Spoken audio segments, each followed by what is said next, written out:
everyone, and welcome back to my channel. My name is Brittany Moore, and I am the writer of writings from the Restless, as well as the soon-to-be, hopefully traditionally published author of a novel that still has no title.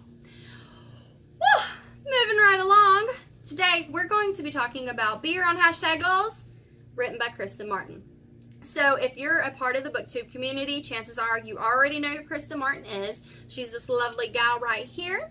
She started on YouTube a few years ago. I think it's 2 years ago now. She is the author of the Alpha Drive trilogy, which she self-published. She's also the author of Be Your Own #Goals, and she already has released her first book in the Shadow Crown series.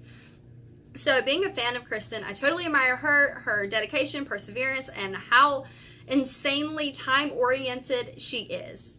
If you have any experience with Kristen, you can attest to this. I mean, the girl is on a roll. Within 2 years, she has published all of these things.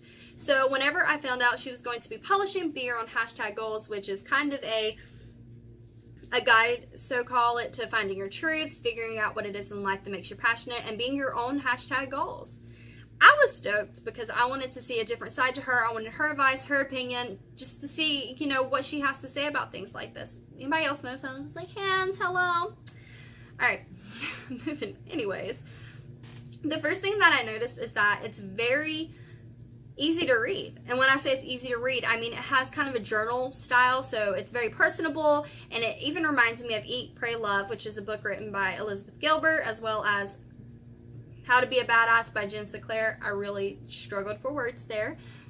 But it's so personable, it's easy to read, it's a journal-like, it's got her own experiences in it. Something that you can definitely relate to, and it makes you want to relate to her more because you understand the struggles that she's gone through. You see she's not this perfect human being who has everything figured out, even though sometimes, I believe it, because she's just so schedule-oriented, detail-oriented, and she just gets things done. She doesn't come up with excuses.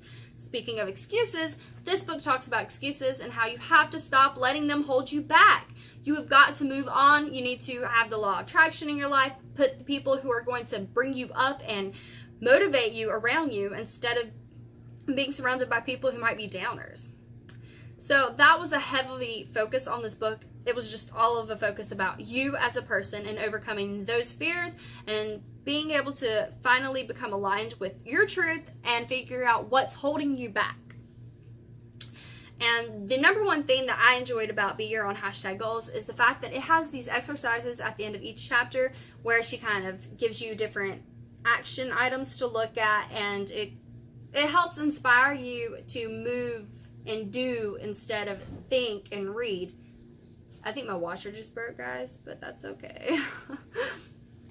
And it's a lot of fun because, there's so many action items, and she encourages you to think outside the box, to think about what it is holding you back instead of reading about you should do this, you should do that. No, actually do it. There's the difference. That's why they're action items. You can think about it, you can talk about it all day long, but if you're not taking action, you're not doing anything. Just having a thought about wanting to do something is not enough. You have to actually do it. Like being a writer. Oh, I want to be a writer. Well, to be a writer, you have to write. That's just the inevitable. That's just kind of how it is. So anyways, I was super excited about this book, and I loved it. There are a lot of mixed reviews if you look online, and I was really surprised where people are they're critical over the way that she has structured it. But to me, it's a journal style. Like, it's not supposed to be perfect. It's relatable.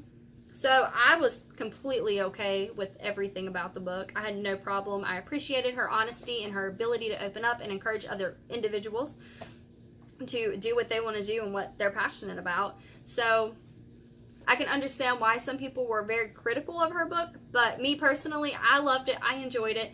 I'm not the type of person who gives harsh reviews because we're humans. We all have our own strengths and weaknesses.